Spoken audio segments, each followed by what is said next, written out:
The Newsday continues here on One News Now. I'm Riza Diaz. It's the second day of filing of COCs. To give us an update, we have with us on the line JC Cosico. He's reporting live from Sofitel in Pasay City. JC, good afternoon. Can you tell us the latest situation there? Riza, it's past 12 noon, and there are only a few filers on the second day of COC filing here at the Harbor Garden Tent in Sofitel, Pasay City. The first electoral aspirant who filed his COC today but unauthorized rep is Kapa Community Ministry founder Joel Apolinario. His rep said Apolinario will push for a job for the jobless, enhance educational and health system if elected. Apolinario was arrested in July 2020 for syndicated estafa. The media tried to get their side, but his filers refused. Presidential aspirant Victoriano Inte also filed his COC today. He says businesses will be back to normal should he win the top post, but vaccinations and compliance to health protocols shall continue. Meantime, among those expected to file their COCs today is JV Ejercito, who eyes to make a Senate comeback after losing in the 2019 elections. Yesterday, Comelec received a total of 41 submissions, 6 presidential aspirants, 3 for vice president, 14 for senators, and 18 for party list groups. The Comelec will accept COCs and CONAs until 5 p.m. today, and the filing of COCs will continue until next week, October 8th. Back to you. Thank you. That's JC Cosico reporting live from Pasay City. Now, have filed their candidacy for the 2022 elections. The party lists that have filed so far today are Association of Philippine Electric Cooperatives, Philippine Rural Electric Cooperatives, Rural Electric Consumers and Beneficiaries of Development and Advancement, and Ako Padayon Pilipino. Now, these party lists are part of the power bloc whose goal is to provide electricity to rural areas. Meanwhile, 18 party lists filed their certificates of nomination and acceptance yesterday. Among them are Agap Party List, Kabayan Party List, Anwaray Party List, and Axis. The rest are flashed on your screens.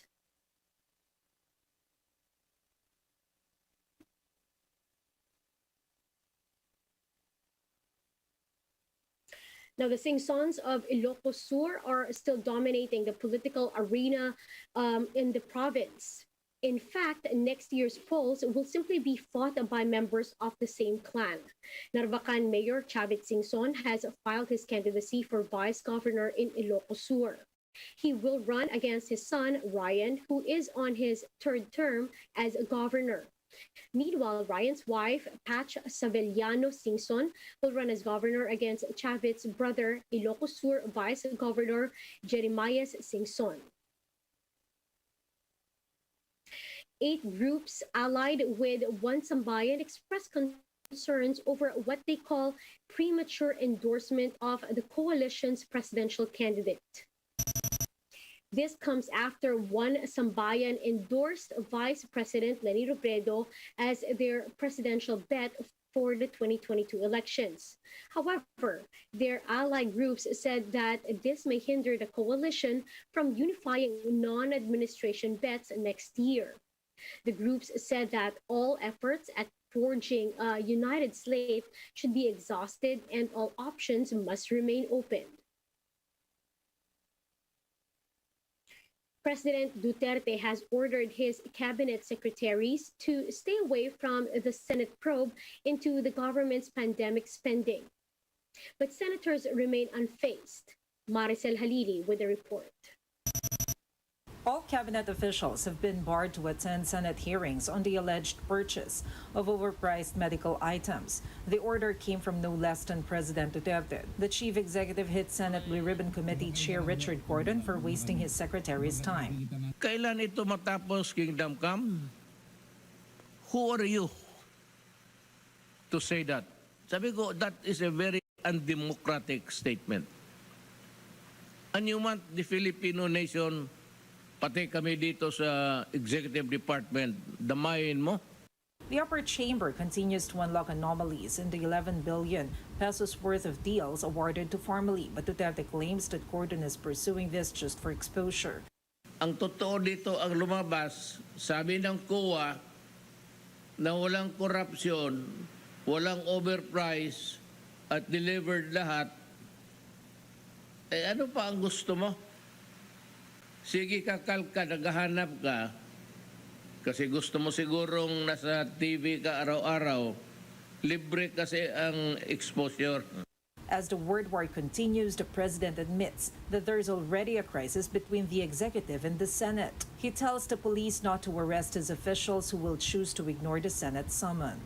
Huwag kayong sumunod sa order ni Gordon kasi he is now treading on dangerous grounds. Itong kanyang hearing is an exercise of grave abuse of discretion amounting to already of lack of jurisdiction.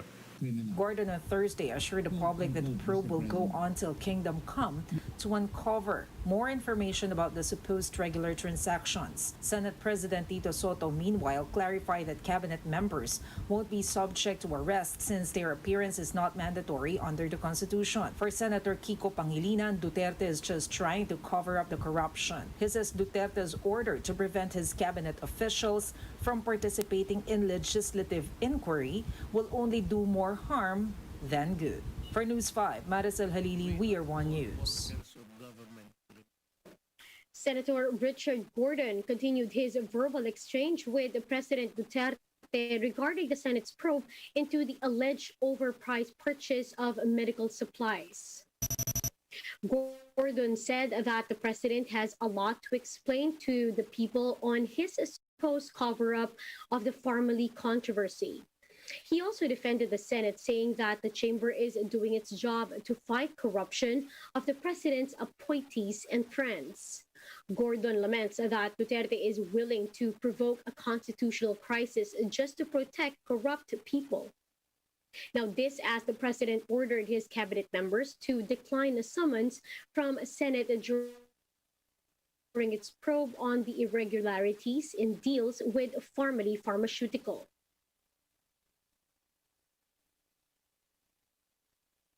Mobile phone users can now keep their numbers even if they switch to another network provider as telco players roll out the number portability. Shyla Francisco has the story. My forever, at least with your mobile phone numbers. This as the mobile number portability law takes effect, allowing subscribers to switch to another network provider while retaining their numbers. Delivery rider Kendall welcomes this, noting erratic network connection affecting his work at times.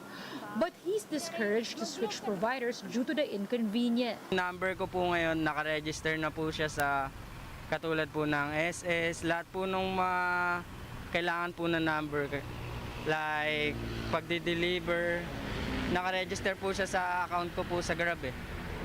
Kaya mahirap na po yan. No?